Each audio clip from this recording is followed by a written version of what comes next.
নজর রাখতে হচ্ছে হাওড়ার দিকে, যেখানে প্রাক্তন মন্ত্রী তার বাড়ির গোডাউন থেকে এবার উদ্ধার হচ্ছে ত্রাণ সামগ্রী, সরকারি ত্রাণ উদ্ধার হচ্ছে। এ ঘটনায় রীতিমতো চাঞ্চল্য ছড়াতে শুরু করেছে। প্রাক্তন মন্ত্রীর গোডাউনে সরকারি ত্রাণ লরি আটক করা হয় আর তারপরে উদ্ধার করা হয় সরকারি সামগ্রী। আর শুধু যে মন্ত্রী অরূপ রায় প্রাক্তন মন্ত্রী তার বাড়ি থেকে নয়, কল্যাণ ঘোষ তার বাড়ি থেকেও ঠিক একইভাবে উদ্ধার হচ্ছে। ত্রাণ উদ্ধারের রাজনৈতিক ঝড় সৃষ্টি হয়েছে এলাকায়।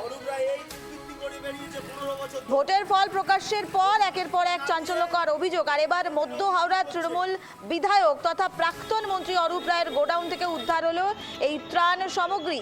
অন্যদিকে ডোমজুড়ের প্রাক্তন বিধায়ক কল্যাণ ঘোষের বাড়ি থেকে পুলিশের হানায় উদ্ধার হয়েছে রাশি রাশি ত্রিপল, কম্বল, শাড়ি। আর এ নিয়েই কথা বলবো, আমাদের সঙ্গে সরাসরি রয়েছে প্রতিনিধি চন্দন। চন্দন, জানতে চাইবো এই মুহূর্তে ঠিক কি পরিস্থিতি, কি জানা যাচ্ছে? দেখো, তোমাকে বলে রাখি, আমি এই মুহূর্তে রয়েছি অরূপ রায় মধ্যহারা যে বিধায়ক তার বাড়ির সামনে রয়েছি, এবং তার বাড়ির পাশেই তার একটা গোডাউন রয়েছে। সেই গোডাউনের থেকে একাধিক ত্রিপল, পুরো এক যে ম্যাটারও আছে সেই ম্যাটার ভর্তি ত্রিপল পাওয়া গেছে, এবং যে ক্রিকেটের যে উইকেট, সেই উইকেট পাওয়া গেছে, শাড়ি পাওয়া গেছে, এবং এই যে একাধিক যে ঘরের ভেতরে এত মজুত করা ছিল সেই সব কিন্তু আজকে তারা গাড়ি করে নিয়ে যাচ্ছিলেন। সেই সময় তারা কিন্তু বিজেপির পক্ষ থেকে তারা এখানে দাঁড় করিয়ে কিন্তু তাকে অবরোধ শুরু করে দেয়, এবং তারা যে প্রাপ্য মানুষ যারা পাওয়ার যোগ্য তাদেরকে দেওয়া হয়নি, সেই তিরপল আজকে বাড়ি থেকে বেরোচ্ছে। এবং বিজেপির পক্ষ থেকে জানানো গেছে যে এই তিরপল এবং বিভিন্ন রাজ্য সরকারের যে সামগ্রী এইগুলো পাচার করার কথা ছিল, এবং এই নিয়ে তারা বিক্ষোভ দেখায় এবং সেই গাড়ি আটকে দেয়। তোমাকে প্রথমে বলে রাখবো, দেখো, প্রচুর পুলিশ মোতায়েন করা হয়েছে ইতিমধ্যেই, এবং যে পরিস্থিতি নিয়ন্ত্রণে আনতে পুরো র‍্যাপ নামানো হয়েছে, এবং গাড়ি ভর্তি যে তিরপল, সেই তিরপল গাড়ি ভর্তিও আটকে দেওয়া হয়েছে। এবং বিজেপির পক্ষ থেকে যে সেই গাড়ি যে আটকে রেখেছিল সেই গাড়ির সামনে গিয়ে বিজেপির পক্ষ থেকে তারা স্লোগান দিতে থাকছে যে অরূপ রায় চোর, অরূপ রায় চোর। এবং ইতিমধ্যে তোমাকে দেখাবো, চেষ্টা করবো যে হাওড়ার যে মধ্য হাওড়ার যে বাড়ির সামনে, সেই বাড়ির সামনে ইতিমধ্যে পুলিশ মোতায়েন করা হয়েছে যাতে অন্য কোনো ঘটনা না ঘটে। এবং তোমাকে বলে রাখি যে বাঁদিক, সেই বাঁদিকে যে বড় বড় দেখছো গাড়িগুলো দাঁড়িয়ে আছে, সেই গাড়ির মধ্যে একাধিক তিরপল মজুত করা রয়েছে, এবং মজুত করা রয়েছে। এবং তোমাকে বলে রাখি যে কম্বল, সেই কম্বলও কিন্তু মজুত করা রয়েছে। এবং যে বিধায়ক থাকাকালী, সেই যে থাকাকালী তখন কিন্তু মানুষকে দেওয়া হয়নি, সেইগুলো মজুত করা ছিল। আজকে তারা গাড়ি করে লোড করে তারা ফিরে যাচ্ছিলেন, সেই সময় কিন্তু তোমাকে কি বলছে? দেখো, তোমাকে বলে রাখি, স্থানীয়দের পক্ষ থেকে, যে বিজেপির পক্ষ থেকে তারা ইতিমধ্যেই তারা বিক্ষোভ দেখিয়েছে। এবং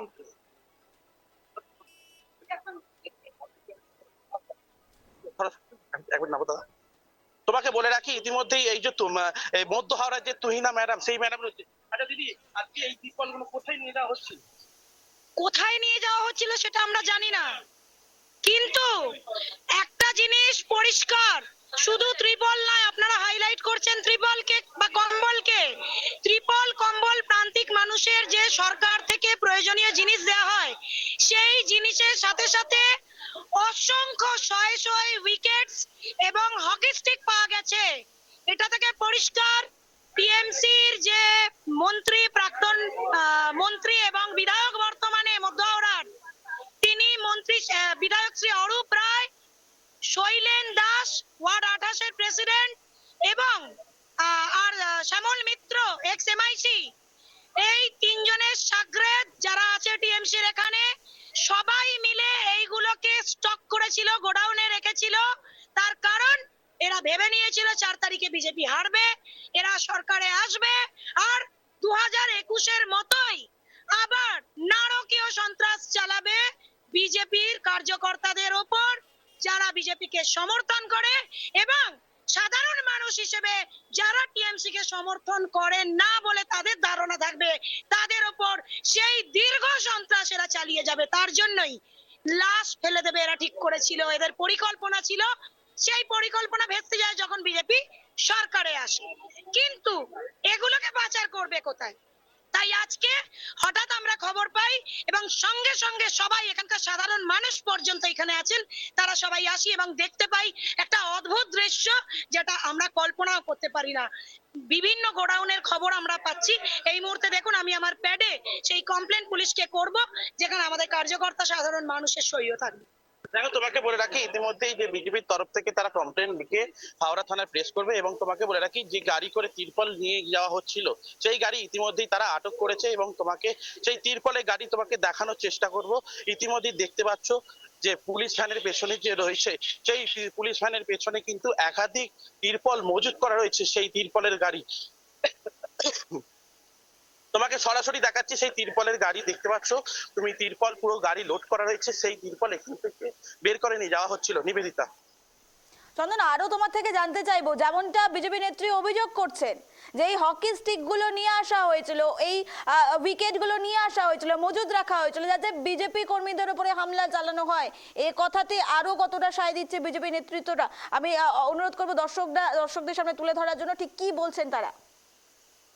দেখো তোমাকে বলে রাখি ইতিমধ্যেই তোমাকে যে অরূপ রায় বাড়ি, সেই বাড়ি ইতিমধ্যেই কিন্তু প্রচুর পুলিশ মোতায়েন করা আছে, কিন্তু এলাকার লোক কিন্তু প্রচুর জমায়েত করেছে, যে শুধু বিজেপির কর্মীরা নয় স্থানীয় লোকেরাও কিন্তু বিক্ষোভ দেখাচ্ছে এবং ইতিমধ্যেই সেই বিক্ষোভের জায়গা তোমাকে সরাসরি স্থানীয়রা ঠিক কি বলছেন দর্শকদের সামনে তুলে ধরো। দেখো তোমাকে সেই দর্শকদের কাছে যাওয়ার চেষ্টা করছি। ইতিমধ্যেই তোমাকে বলে রাখি প্রচুর এখানে লোক জমায়েত করেছে।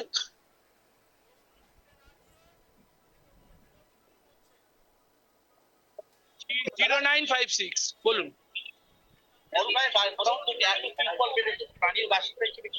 স্থানীয় বাসিন্দা হিসাবে মানুষের ওপর অত্যাচার, অরূপদার যে কি অত্যাচার ছিল, সাধারণ মানুষ কি অত্যাচার, সাধারণ মানুষের উপর কি অত্যাচার করেছে, গরিব মানুষের তিরপল নিয়ে উনি বোধহয় বিক্রি করতেন, আজকে ওই বিক্রি করার চক্রই উনি বোধহয় সরকারের মালগুলো বাইরে পাঠাচ্ছিলেন।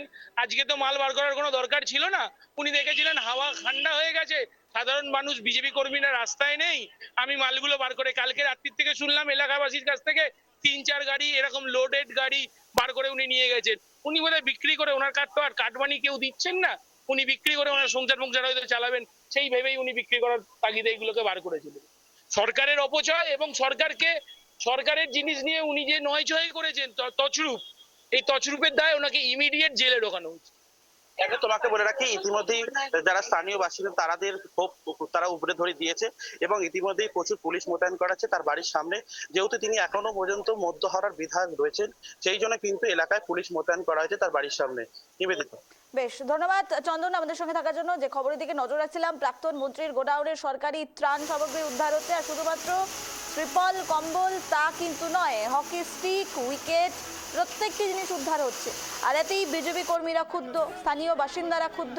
বিজেপি কর্মীদের বক্তব্য, বিজেপি নেতৃত্বের বক্তব্য যে এই হকি স্টিকগুলো রাখা হয়েছিল বিজেপি কর্মীদের উপর হামলা চালানোর জন্য। আর এই ঘটনায় রীতিমতো চাঞ্চল্য শুরু হয়েছে। মন্ত্রীর বাড়িতে সরকারি সামগ্রী কিভাবে মজুদ, আর এই সামগ্রী ঠিক কোথায় পাঠানো হচ্ছিল, এই প্রশ্নগুলো কিন্তু উঠে আসছে। প্রাক্তন মন্ত্রী, তার বাড়ি থেকে উদ্ধার এই ত্রাণ সামগ্রী, আর এতে এলাকাবাসী যেন ক্ষুব্ধ। গরিব মানুষকে না দিয়ে রেখে দিয়েছিল, বিক্রি করছে।